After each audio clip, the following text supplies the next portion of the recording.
අයිබෝන් හැමෝටම කොහොමද ඉතින් කට්ටියටම මේ අද ඔන්න පොඩ්ඩක් මේ වින්ටර් එක පටන් ගන්න ඔන්න මෙන්න තියෙන්නේ. සමයකත් ඉවර වෙගෙන පොඩ්ඩක් දැන් වටපිටාව හැම හොඳටම සීතල වීගෙන එන්නේ.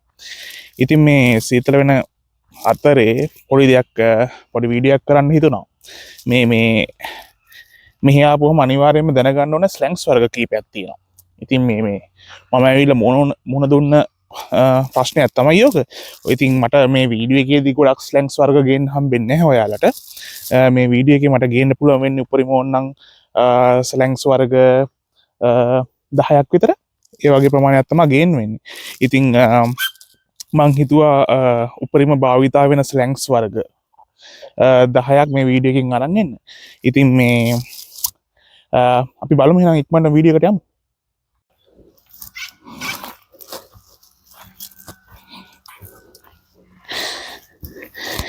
ඉතින් ඉස්සෙල්ලාම දැනගන්න බෑ මොනවද මේ ස්ලැන්ග්ස් වර්ග කියන්නේ කියලා. ඉතින් මේ ස්ලැන්ග්ස් කියන්නේ මේ අපි භාෂාවක සාමාන්‍යයෙන් මේක හැම රටකම භාෂාවක පාවිච්චි වන වචන කිහිපයක්. අපි හිතමු මෙහෙම මේ උදාහරණයක් අරගෙන කතා කරොත් ඒක ලේසියි ඔයාලට. මේ දැන් අපි හිතමුකෝ ලංකාවේ අපි ස්ලැන්ග්ස් භාවිතා කරනවා නම් මේ එක වචනයක් තමයි මේ ඔය එල කිරි මචං. මේ එතර අපි යුද්ධ කාලදීම මතක ඇති මේ අපිට ඇහිලා තියෙනවා ඔය මේ අද LTT එකයට අපි ආටි ගැහුවා ආටි වලින් මෙච්චරක් මැරුණා ඔය හමුදාවේ කට්ටිය කතා කරනවා එහෙම ඇහිලා ඇති. එතර මේ ඔය එල කිරි ආටි එතර මේ අපි ඔෆිස් වල එහෙම කතා වෙනවා අරු මාර අයිසක් ගහන්න එපා අරු වැඩ කරන්නේ නැහනේ බං හරියට. ඔන්න ඔය වගේ වචන. ඉතින් ඔය වගේ වචන තමයි ඔය මේ අපි කියන්නේ මේ ස්ලැන්ග්ස් කියලා. ඉතින් ඔය ලංකාවේ ස්ලැන්ග්ස් භාවිතා වෙනවා වගේම ඕස්ට්‍රේලියාවෙත් ගොඩක් ස්ලැන්ග්ස් භාවිතා වෙනවා. ඉතින් අපි පළවෙනි ස්ලැන්ග් එකට ඉක්මනින්ම යමු. මේ ස්ලැන්ග්ස් අනිවාර්යයෙන්ම දැනගන්න ඕනේ මේ ඕස්ට්‍රේලියාවට આવොත්. මොකද මෙහි කට්ටිය ගොඩක් භාවිතා කරනවා මේ ස්ලැන්ග්ස් හැමතැනදීම. ඔයාලා රෙස්ටොරන්ට් එකකට ගියත් ඔයාලා මොකක් හරි ෂොප් එකකට ගියත් කන්වීනියන්ස් ෂොප් එකකට ගියත් එහෙම නැත්නම් අපි හිතමු මොකක් හරි සුපර් මාකට් එකකට ගියත් අනිවාර්යයෙන්ම මේ ස්ලැන්ග් කියන දේ නම් අනිවාර්යයෙන්ම දැනගන්න ඕනේ. හරි බ්‍රෝලා සිස්ලා අපි පළවෙනිම යමුකෝ. අපි මේ කතා කරන්න ඕනේ පළවෙනි ස්ලැන්ග් එක ඕස්ට්‍රේලියාවේ පාවිච්චි වෙන.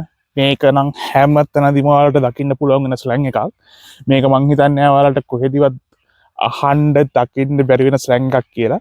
මේක අනිවාර්යයෙන්ම දකින්න ඇහෙන ස්ලැන්ග් එකක් මේක. ඒක පළවෙනි එක තමයි good day.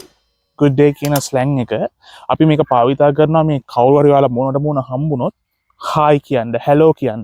මේ වැඩිපුරම භාවිතා වෙන්නේ good day කියන ස්ලැන්ග් එක. ඉතින් මේ good day කියන ස්ලැන්ග් එක ඔයාලට පාවිච්චි කරන්න පුළුවන් සාමාන්‍යයෙන් ඔයාලා මෙහිදී කවුරු හරි මොනට මොන හම්බුනොත් අනිවාර්යයෙන්ම කියනවා hey mate good day. hey mate good day how is going. ඒ වගේ මෙහි ගොඩක් ඔය good day කියන ස්ලැන්ග් එක භාවිතා වෙනවා. ඉක්මනින් යමු දෙවෙනි එකට. මේ දෙවෙනි එක මම දැකලා තියෙනවා ගොඩක් සාමාන්‍යයෙන් හැමතැනම පාවිච්චි වෙන වචනයක් මේක. මේ ආවෝ. මේ ආවෝ කියන වචනේ මේ ආවෝ කියන එක වැඩිපුරම භාවිතා වෙනවා මේ සාමාන්‍ය මේ වගේ අපි සෙන්ටෙන්ස් එකක් ගමුකෝ. good day mate wanna grab macas this hour. ඒ කියන්නේ do you wanna get McDonald's this evening. ඒ කියන්නේ අපි හිතමුකෝ McDonald's එකට යන්න ඕන නම් මේ හවස අයලා පාවිච්චි කරනවා මේ ආවෝ කියන එක afternoon ට සමාන කරලා. ඉතින් මේ ආවෝ කියන වචනේත් නැත්නම් මේ ස්ලැන්ග් එක afternoon කියන සමාන තේරුම දෙන එකක්. ඉතින් මේක හැමතිස්සෙම මෙහෙ භාවිතා වෙන වචනයක්. අපි යමු number 3 වලට. number 3 විදිහට අපි කතා කරන්නේ මේ chook කියන වචනේ. chook කියන එකට අපි කියනවා chicken කියලා. එතකොට මේක අපි sentence එකකට use කරොත් අපිට මෙහෙම use කරන්න පුළුවන්. අපි හිතමුකෝ මෙහෙම let's grab a chook from the Woolies this afternoon. Let's go and grab a chicken from the Woolies this afternoon. ඒ කියන්නේ මෙතන chicken කියන එකට අපිට පුළුවන් අපිට chook කියලා භාවිතා කරන්න. ඉතින් මේ chook කියන slang එකත් මෙහෙදි ගොඩක් භාවිතා වෙනවා. එහෙනම් අපි ඊළඟට යමු number 4 වලට. අපි ඊළඟට කතා කරන්න යන්නේ මේ macas කියන වචනේ. මේ macas කියන slang එක මම නම් හිතන විදිහට මේ macas කියන එක ගොඩක් තැන්වල අහලත් ඇති. මෙහි ඉන්න කට්ටිය නම් අනිවාර්යෙන්ම මොකද දන්නවා මේ macas කියන එක අනිවාර්යෙන්ම මෙහි බහුලවම භාවිතා වෙන වචනයක්. ඉතින් මේ මැකාස් කියලා කියන්නේ මැක්ඩොනල්ඩ්ස් කියන එකට. අපි ඒකට සෙන්ටෙන්ස් එකක් ගමු මෙහෙම. Hey, let's go to Macca's this hour. Hey, let's go to McDonald's this afternoon. ඉතින් මේ ඔය මැකාස් කියන ස්ලැං එක මෙහි බොහෝමයක් දෙනා භාවිතා කරනවා හැමදාම එදිනදා ජීවිතේ කතා කරද්දී. ඉතින් අපි ඊළඟට යමු number 5 වලට. අපි ඊළඟට යමු number 5 වලට. ඉතින් මේ number 5 කියන්නේ තා කියන එක. මේ තා කියන එක මම මොන දුන්න ලොකු ප්‍රශ්නයක් මේ තා කියන වචනේ ඇහිලා. මේ මම රෙස්ටුරන්ට් මැනේජර් කෙනෙක් විදිහට වැඩ කරන්නේ. ඔහොම ඉතින් මේ රෙස්ටුරන්ට් මැනේජර් කෙනෙක් විදිහට වැඩ කරන අතරේ මම ඉතින් ඔය කස්ටමර්ස්ලාට සර්ව් කරද්දී මේ හැමෝම කියන්නේ තා well done mate තා. එතකොට මේ තා කියන වචනය කේ තේරුම තමයි මේ thank you කියන එක. ඉතින් මේ thank you කියන එක මෙයාලා කෙටි විදිහට නැත්නම් ස්ලැං එකක් විදිහට භාවිතා කරනවා තා කියලා. එහෙනම් අපි ඊළඟට යමු number 6 වලට. මේ ඊළඟ වචනේ තමයි මේ mate කියන වචනය. මේ mate කියන එක නම් ඇහෙන්නේ නැති වාක්‍යයක් නෑ. මොකද මෙහි ඔය sir hello sir කියලා කතා කරනවා. ඒකට ඔය mate කියන වචනේ ගොඩක් තැන්වල භාවිතා වෙනවා. ඉතින් ඔය mate කියන වචනේට සමාන තේරුම තමයි මේ friend කියන වචනේ. ඉතින් හැමෝම ඒ විදිහට කතා කරන්න තමයි පුරුදු වෙලා ඉන්නේ. How are you going mate? Mate, can I have this? Can I have that? ඔන්න ඔය විදිහට මේ mate කියන වචනය නැත්තම් මේ friend කියන වචනය භාවිතා වෙනවා හැමතැනදීම. ඉතින් අපි මේ number 7 වලට ගියොත් number 7 වලට මම ගන්නවා මේ ඩනී කියන ස්ලැං එක.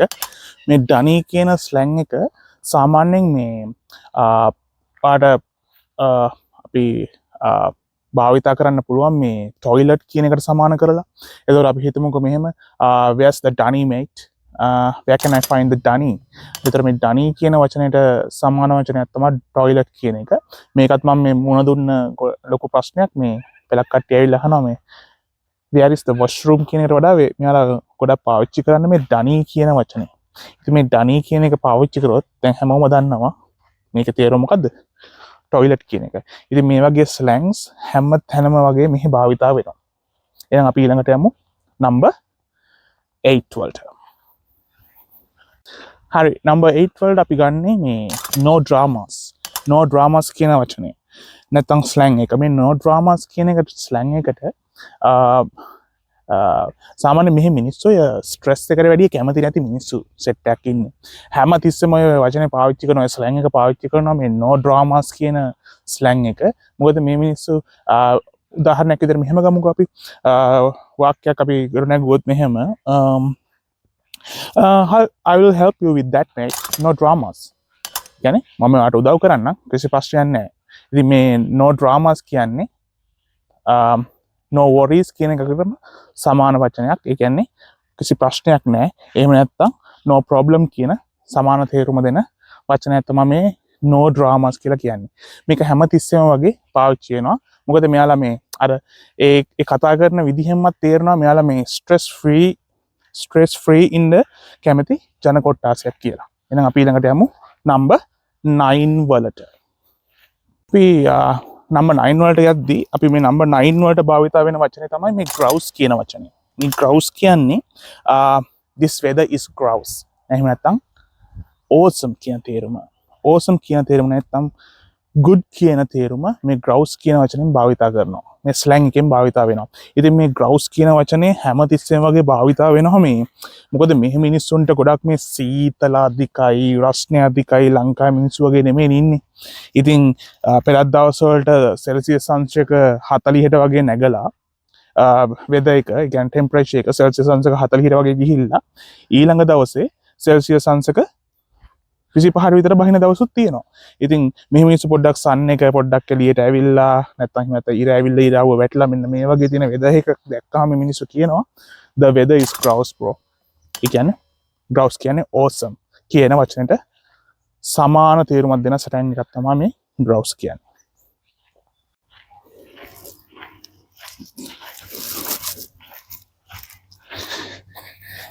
ඉතින් අපි අන්තිමටම කතා කරන්න යන්නේ මේ චොකර්ස් කියන ස්ලැං එක ගැන නම්බර් 10 එක.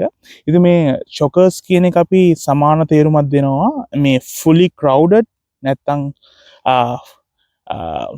ෆුල් කියන අදහස දෙන්න. ඒ කියන්නේ අපි හිතමුකෝ මෙහෙම fully crowded කියලා අපි භාවිතා කරන්න පුළුවන් අපි බාර් එකකට ගියොත් අපිට කියන්න පුළුවන් මෙහෙම the bar was chokers yesterday. මේ කියන්නේ බාර් එක fully crowded yesterday කියන එකට අපි ඒ වගේ අදහසක් දෙන්න පුළුවන් මේ ස්ලැං එකේ. ඉතින් මේ වගේ වචන මට හම්බුණා මගේ මේ රෙස්ටුරන්ට් මැනේජර් විදිහට ඉන්න කාලේ. ඉතින් මේ ඉන්න කොටත් දැනුත් එහෙමයි. මේ වචන හැමතිස්සෙම මට හම්බෙනවා ඇහෙනවා මේ වචන හැමතිස්සෙම මෙයාලා කටවල් වලින් පිට වෙනවා. ඉතින් මේ ලැන්ග්වේජ් එකේ මේ තියෙන ස්ලැන්ග්ස් වර්ග බොහෝමයක් දැනගන්න එක අපිට හොඳයි. මොකද සමහර වෙලාවට මෙයාලා කතා කරන දේවල් වලින් අපිට ලොකු අයිඩියා එකක් ගන්න බැරි වෙනවා මේ ස්ලැන්ග්ස් වර්ග දැනගන්න නැතිව. උදාහරණයක් විදිහට මෙහි ගොඩක් කට්ටිය ඉන්නවා මේ ස්ලැන්ග්ස් විතරක්ම භාවිතා කරලා වාක්‍ය කතා කරන කට්ටියත් ඉන්නවා. එතකොට එහෙම වුණොත් එහෙම ගොඩක්ම තේරෙන්නේ නැතුවත් යනවා. ඉතින් අපි සමහර විට ඉංග්‍රීසි භාෂාව ඉගෙනගෙන තියෙන්නේ මේ අර හැමදේම grammatically කොහොමද ලියන්නේ කරන්නේ ඔය වගේ දේවල්.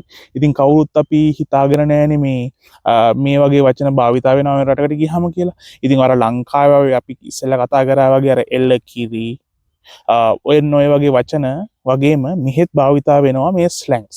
ඉතින් මේ ස්ලැන්ග්ස් මම ගොඩක් ගෙනාවේ නැහැ. ගේන්න ගියොත් එහෙම 100කට වඩා එහා ප්‍රමාණයක් තියෙනවා ස්ලැන්ග්ස්. ඉතින් මේ පොඩි ප්‍රමාණය මම හිතනවා ඔයාලට පොඩි අයිඩියා එකක් දෙනවා ඇති මේ කොහොමද මේ ඕස්ට්‍රේලියන්ස්ලා මේ ස්ලැන්ග්ස් වර්ග භාවිතා කරන්නේ එයාලගේ එදිනෙදා ජීවිතේ කියලා. ඉතින් මම මේ වීඩියෝ එකෙන් ගේන්න හිටියේ ඒකයි. ඒතරට පොඩි අයිඩියා එකක් තියෙනවා මොනවද මේ ස්ලැන්ග්ස් කියන්නේ මේ ඔසීස්ලා කොහොමද මේක යූස් කරන්න කියලා. ඉතින් අද මම ගෙනාපු වීඩියෝ එකෙන් මම හිතනවා ඔයාලා මොනවා හරි දෙයක් දැනගන්න ඇති කියලා, ඉගෙන ගන්න ඇති කියලා. මම මගේ ජීවිතේ මුණ දෙන ප්‍රශ්න සහ ගෙන එක්ස්පීරියන්ස් සහ මම මේ ජීවිතේ ඉගෙන ගන්න දේවල් මම මේ YouTube channel එකෙන් ඔයාලට ගේන්න හදන්නේ හැමතිස්සෙම.